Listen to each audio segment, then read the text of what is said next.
صلاة الله ثم السلام فطرها مجد عاشق فيك واميق.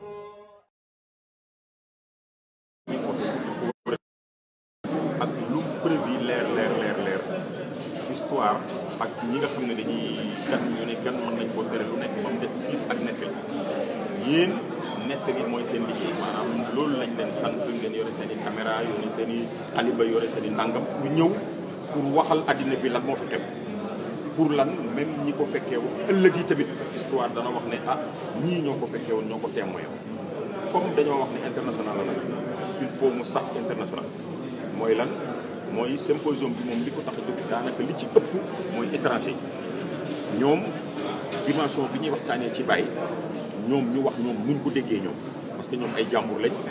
maanaam bu taxutoon ak l'islam bu taxutoon ak dimension Baye bu taxutoon ak xam-xamu Baye ak itteem ñu ko noonu duñ ko xam mos naa dégg benn gouverneur boo xam ne ci gouverneur du Sénégal la nekkoon fii Kaolack mu jóg mu dem Dakar léegi retraité na mu ne dafa yaakaar ne état yi dañoo sérieux ci intégration africaine parce que mënoo di liggéey ci intégration africaine di ci def ay milliards di ci def xam-xam di ci def lu nekk ay at temps bu bëri nga dégg ñu def dend ak koo xam ne nii réussiroon na ko depuis 80 ans ba léegi mu comité nekk fi nga ne doo leen laaj moom naka lañ def ba réussir kon loolu mooy kii comme dimension boobu nag nga xam ne moom mooy léegi du intégration africaine rek mais addina bi yëpp léegi fi ñu toog rek man li ma doon karbat léegi ci waxu Cheikh Boucar bi di ko ñu ngi moom am benn émission bu ma invité mais émission bi maa ngi ko préparé à partir de li ma dégg léegi mu wax léegi nii léegi su ma ko waxee ñu foog ne ñu fëri boog ne borom xam-xam laa te maa ngi ko sàccee ci benn borom xam nu mu def mu ne bàyyi nu mu def ba mën a dëgg liggéey ak waa Arabie Saoudite boobu nga xam ne ay salafiste lañ ay xaw ma nu ñu koy waxee fondamentaliste lañ amul ñoom lépp dañ koo weddi lépp lu nekk boo ne yonent bi sallallahu alayhi wasallam moo foor sax ñu ne la loolu ëpp na boo tàllalee sa loxo sax di ko ñaan ñu ne la ëpp na dóor la ñooñu moom dafa bokk ak ñoom Ligue mondiale islamique di liggéey ak ñoom seen côté boobu intéressé wu ko li ko intéressé mooy li nga xam ne bokk nañ ko mën koo taxawal ci l'islam mu jugee fa am rapport ak Kwame Nkrumah ñu ne ko yow looy def ak Kwame Nkrumah te muy chrétien mu ne leen dafay oote panafricaniste la man i tamit panafricaniste la li ma intéressé mooy nañ fexe ba ànd ba xeex ba Afrique nekk benn su Afrique nekkee benn moom la ko intéressé ci Afrique ak man la ma intéressé Afrique bi nekk benn man moom bu boobaa man li loolu dana ma dimbali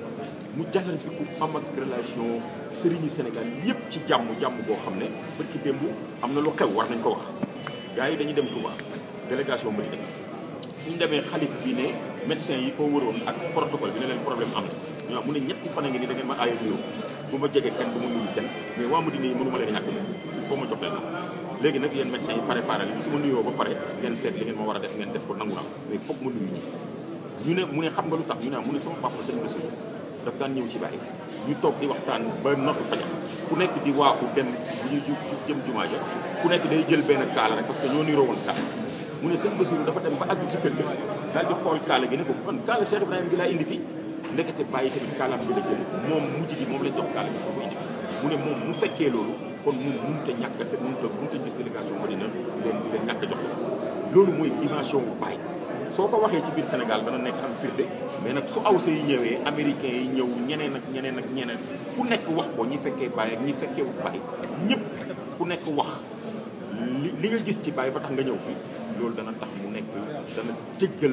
dëggal dimension internationale te comme gàmmu gi benn bés la te ñëpp dañuy teew ci benn place te ci olof lañ koy wax te loolu li ko waral mooy olof yi ñoo ko initié woon booba étranger yi ñëwaguñ bi gàmmu bi étranger yi ñëwee Baye ne non comme yéen a moomoon seen yëf étranger yi ñoom ñooy fexe ba xam jéem a dégg mais duñ ko changé waaw nañ uti ku leen traduire wala ñu ut leneen luñ def ñu ne ko ñun sax soxlawuñ ku ñu traduire sa baat boobu ñuy dégg rek mi ngi dugg ci suñu xol yi di ñu feesal donc soxlawuñ kuñ ko traduire loolu nag moom lañ bugg a wan génération bi ne leen mbir mi noonu la waaw ñi war a ñëw ak ñiy déglu Baye ak ñi nga xam ne ñoo nekk ci pays bi di doomi pays bi ñu wan leen ne Baye foofu la jaaroon kon nañ téye foofu ci xam-xam nañ téye foofu ci mën a rafet jëflante ak mboolem nit ñi ñëpp bu defee loolu mooy kii mooy tënk daal ñu ko tax a jóg seen bopp. Mouhamad Boun Hamina la doomu Cheikh Ibrahima Niass la waaye moom maay président Ansaaru national bu Ansaaru Din bi nga xam ne moom la bàyyi waxoon ne moo war a tënk moo mboolem taalibe yi ñuy defandoor di organiser ndoor di waxandoor di defandoo.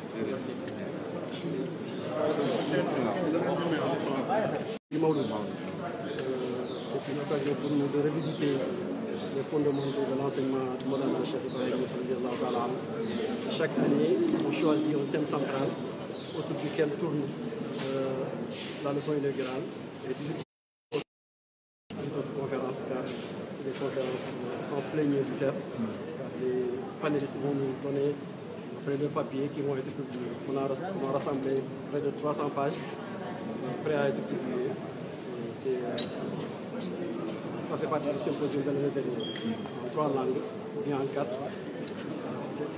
en Wolof, en français, en anglais et en arabe, pour mieux toucher la dimension internationale du Mawlana Cheikh Ibrahima Niass. Cette année-ci, le thème central, c'était l'appel islamique du Cheikh Ibrahima Niass, ses méthodes, sa méthode et ses résultats. Car il suffit de voir la diversité des officiants dans sa mosquée pour voir qu'on voit toutes les races, on voit toutes les ethnies. Lui-même, il le dit dans ses notes poétiques, les dialectes que parlent mes disciples sont nombreux, mais leur foi est unique. C'est la foi en Allah subhanahu wa ta'ala et en son prophète. Et il a eu un succès éclatant. Il dit qu'il y a eu des millions de gens qui ont attesté de l'unicité divine et de la véracité du message du prophète Mohammed sallallahu alayhi wa sallam entre mes mains. Il y a des millions de gens qui ont adhéré à la Tijani à travers moi. Je ne le dis pas pour me satisfaire ou bien pour m'en glorifier, mais c'est pour rendre grâce à Allah qui a dit parler de mes bienfaits envers vous, pour me rendre grâce. Cette année-ci, donc, on a choisi la da'wa, l'appel islamique de Cheikh Ibrahim. Je me suis chargé de la leçon inaugurale qui consistait en la notion de Ummah ou communauté, dans les écrits, en théorie en partie, dans la pensée de Cheikh Ibrahim, s'inspirant du Coran, qui loue les musulmans en disant que vous êtes la meilleure communauté qui ait jamais été donnée à la création ou bien à l'humanité. Parce que vous enjoignez ce qui est bon et vous prohibez le mal. Donc un bon musulman doit suivre, doit ordonner les biens et arrêter de faire le mal. Et à travers sa mission, Cheikh Ibrahim nous a inculqué des valeurs cardinales qui sont propres à la fraternité islamique ou bien à la fraternité humaine tout court. Car lui, il dit que j'ai une vision de l'humain, il disait, j'ai une vision de l'humain qui ne connaît pas la haine. Car derrière l'humain, je vois cette main divine qui a forgé et qui a sculpté l'homme. Donc je ne peux pas haïr l'homme. Donc je pense que parler des principes cardinaux de sa vie, parler des grandes lignes de sa pensée, ça nous permet de nous requinquer, ça nous permet aussi de revisiter sa pensée, nous permet de revivifier notre humanité, notre amour envers notre prochain. Donc il y aura 18 autres panels à partir de demain, Inch'Allah. Voilà, monsieur Niass, voilà, une dimension internationale ou bien la dawa appelée par Mawlana Cheikh Al-Islam, sans tout le temps, je pense qu'en évoquant autant de thèmes, on n'est même pas occupé. Le contexte dans lequel sera célébré cette année une journée internationale avec la présence de la pandémie Covid-19. Déjà dans la dawa, le Cheikh avait prôné pour la propreté, la pureté, celle voilà. La propreté, c'est déjà la propreté, c'est un acte pieux. Et donc, je pense que parmi les thèmes qui ont été choisis, il y a un thème qui va nous pousser à réfléchir sur la notion d'épidémie. Est-ce une malédiction ou bien une punition divine? Et on a choisi un médecin, un neurologue et un médecin, qui a écrit 2 ouvrages déjà sur l'exégèse coranique du Mawlana Cheikh Ibrahim Niass. Donc c'est Dr Sarr, Moustapha Sarr. Il va se pencher sur ce thème-là. Il sera mieux à même de nous édifier sur le coronavirus qui est en train qui a touché pas mal de nos confrères et de nos consoeurs un peu partout dans le monde. Ok. D'accord, c'est bon. Voilà.